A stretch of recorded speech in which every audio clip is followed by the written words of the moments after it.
Okay, so we're moving on to the instrumentation.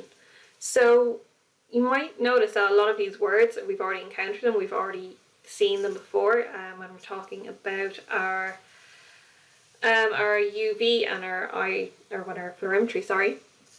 But we'll work through them anyway. So this time we need a source of IR radiation. Okay, so typically we're looking at an inert solid that is electrically heated, anywhere between 1500 and 2200 Kelvin. And then this heated material emits infrared radiation, so fairly straightforward. We have a few different types. So we have the Nernst glower. So this is constructed using rare earth oxides, typically in the form of a hollow cylinder. We have platinum leads at the end of the cylinder, which permit the passage of the electricity. These are very, very fragile. You can see by the image they're probably one of the original sources of IR radiation. Typically, they're not used often anymore. So they have a large negative temperature coefficient, and they usually have to be preheated to be conductive. So they're not really that useful to us anymore. We have the glow bar source. So this is a rod of silicon carbide. It's electrically heated to about 1500 Kelvin again to be able to actually give off that infrared radiation. You need to prevent arcing here, so typically you have a water cooling system.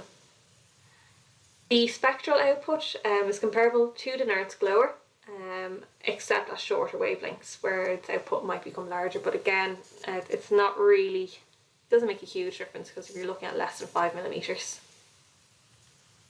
We have incandescent wire source, or your nichrome wire. So this is an alloy of nickel, chrome, and sometimes iron.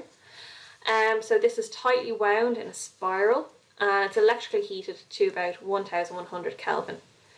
And this gives lower intensity IR, but has a longer lifespan. So there's a positive to its use. We then have the carbon dioxide laser. So a tunable carbon dioxide laser. And this is typically used when we're monitoring certain atmospheric pollutants and for determination of absorbing species within aqueous solutions. So a more specific use there.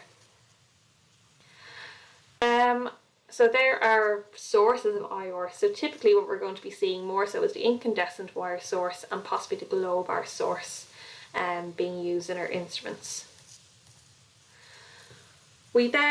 So we have an abundance of IR radiation being emitted, and then we have to allow a set amount or specific wavelength through.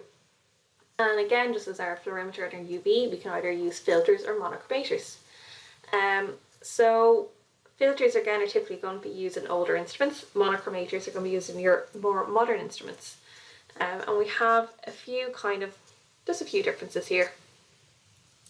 So I mean, your means of selection, so you're looking at diffraction of the light or absorption of it, or radiation I should say.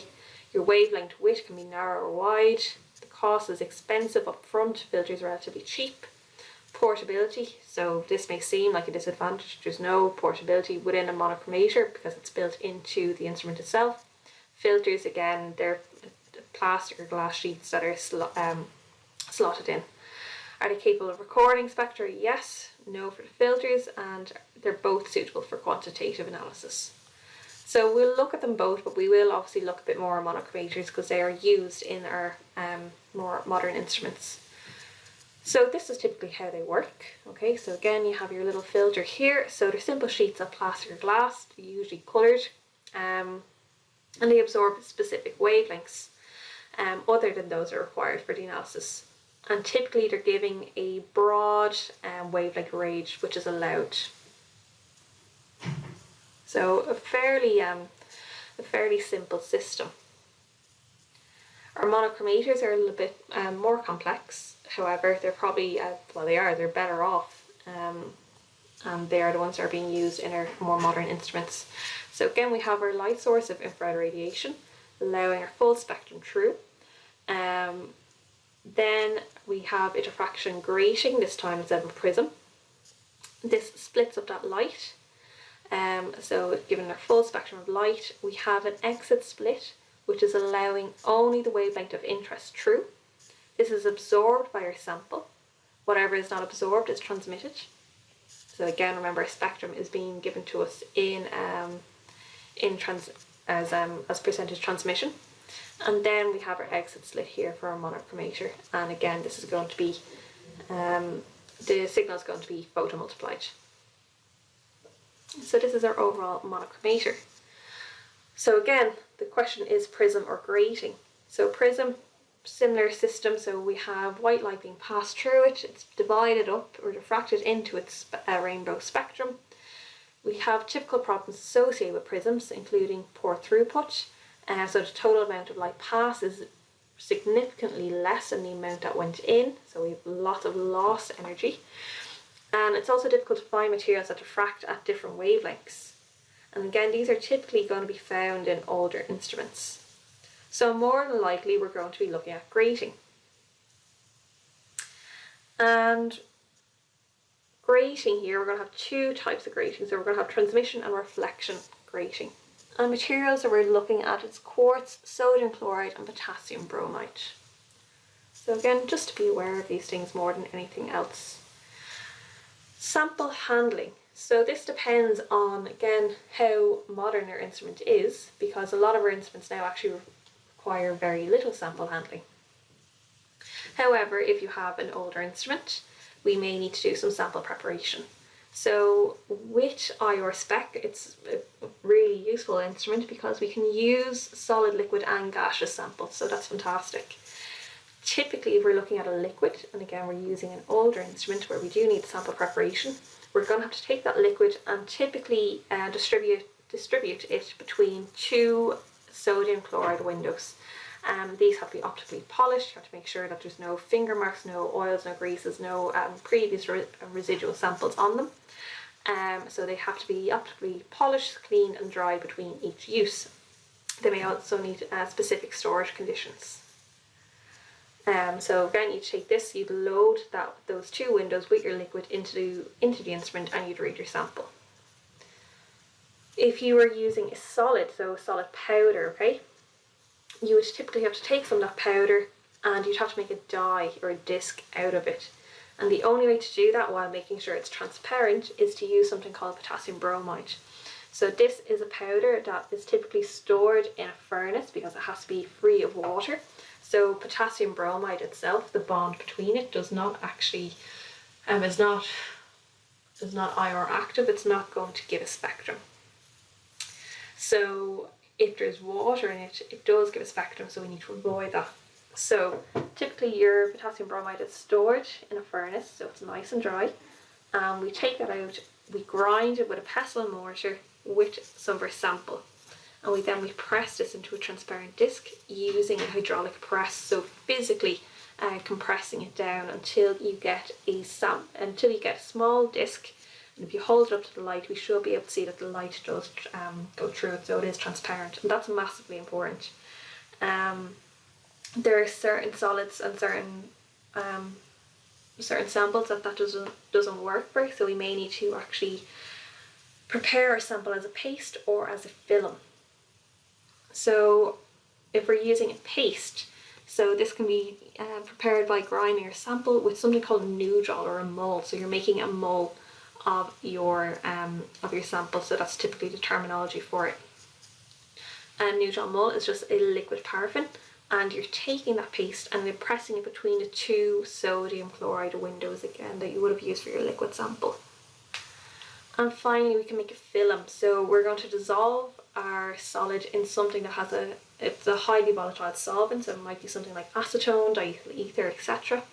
And you're going to allow it to evaporate. And then you're going to run it like you would any other sample. So we have a nice thin film on our sodium chloride window. And this is very useful for waxy and fatty samples, so typically when they will be used most. The thing to note with all of these, apart from our liquids, any of our solid samples here, it's a destructive method, okay? We've had to take it and mix it with another substance. So it means we can't collect our sample back out at the end. And this is particularly distressing if it is a sample that's valuable or rare or has taken quite a considerable amount of work to get. So it's worth keeping that in mind, particularly as we move towards more modern instruments, particularly like the instrument we'll be using next week in the lab, where our sample or our means of analysing our sample is no longer destructive. We no longer have any of these sample handling methods. Okay, so there's definitely a massive advantage now to using the newer instruments, particularly because of it being a non-destructive method. So these are more modern instruments, okay, and they're far more beneficial because we don't have that sample preparation. So to make a KBR disc is actually quite labour intensive. It may take, in the grand scheme of things, it's probably 5 to 10 minutes, but if you have numerous samples to do, that's quite a lot of work. Secondly, the KBR discs are fragile, okay, they're thin and they're fragile, so they can easily snap and break, which means you can no longer use them. And again, your sample is destroyed, it's gone, you can no longer use it, it has to be disposed. So we don't want that. So most of the modern instruments now have something that look like this. So we have our little sample platform, and within that platform we have a small crystal.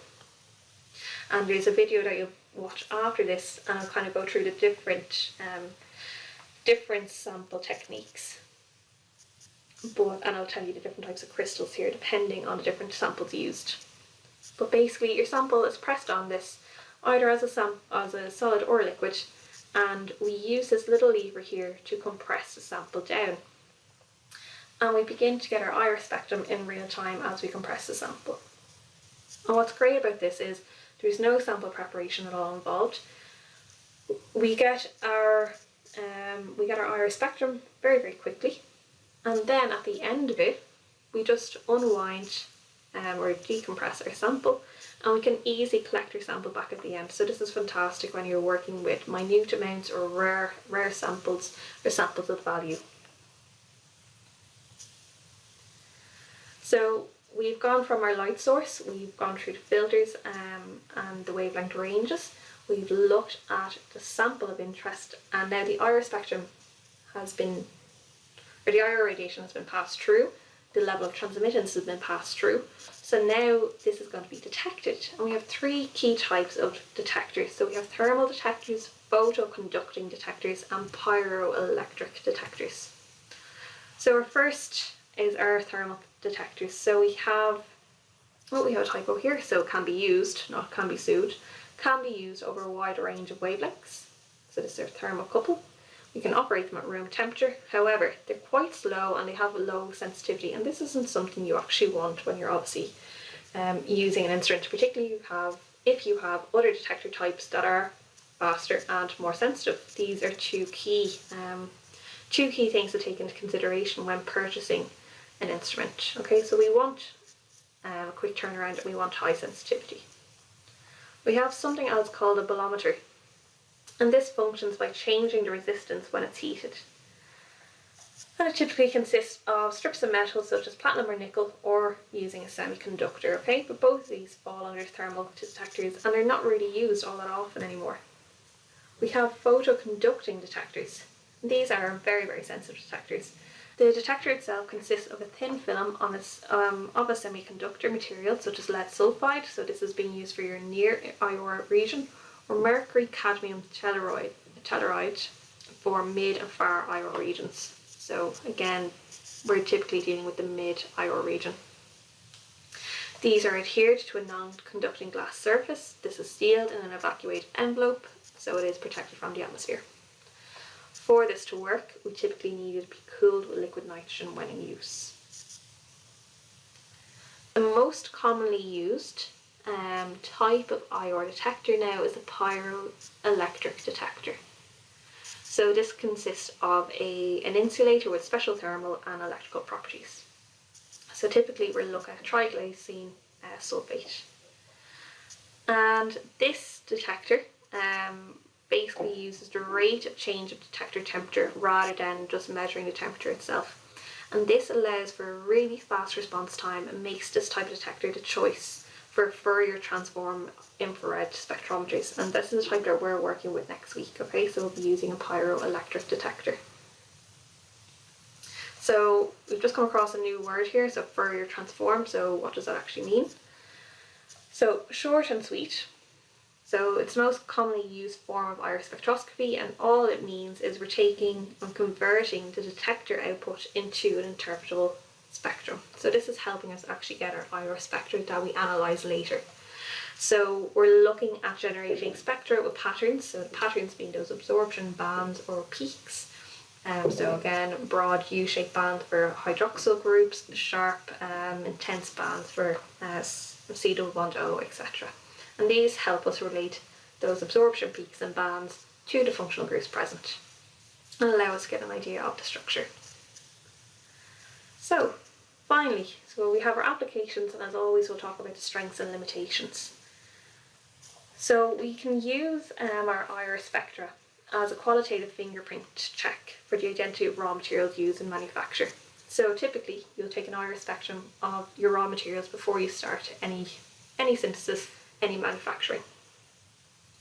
And again, it serves later on, so it can serve as comparison, it can just serve as basic information of what is within that raw material. And again, if you're comparing it to an end product, you can see the difference within the functional groups present.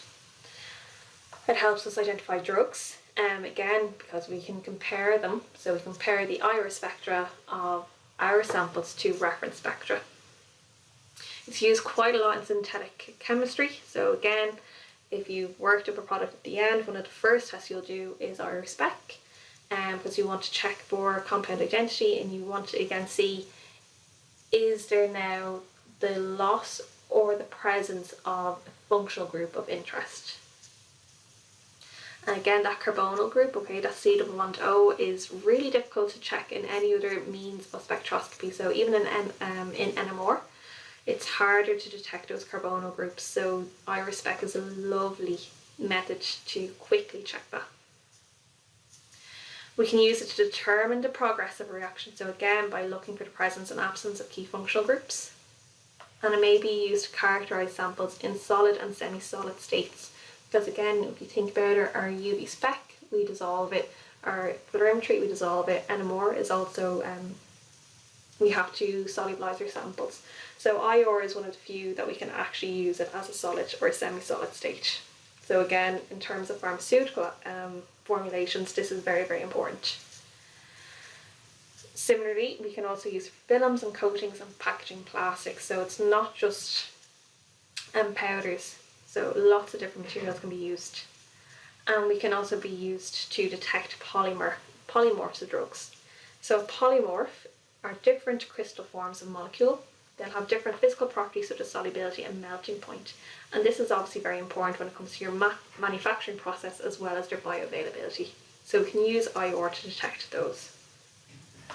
IR, of course, has strengths and weaknesses. So it's a fantastic first step. It helps provide a complex fingerprint which is unique to the compound. The computer control of the instrument means matching the spectra to its reference fingerprint is really easy too. So a lot of, particularly if you are in a well-established research lab or if you are within a manufacturing facility, there's going to be an abundance of reference materials there for you. So you can very easily take your spectrum and compare it almost automatically to those reference materials. So that's a wonderful thing to have. I would also add, again, if you are doing synthetic chemistry, IR is it's one of the first and foremost things that we use when actually synthesizing anything.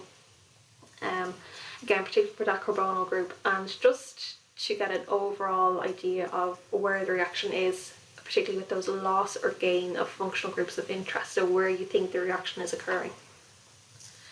There are some limitations, but that goes for any spectrophotometric method.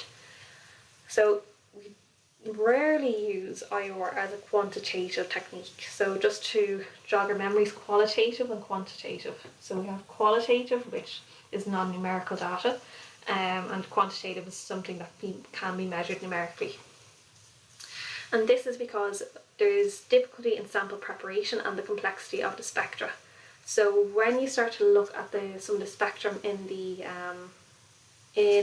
exercise later, you'll see that they are quite complex. So it's very difficult to actually start to quantify each of those peaks. When we're talking about detecting impurities, you'd have to have a whole lot of impurity in the sample for it to be adequately detected in an iris spectrum, so that's an issue.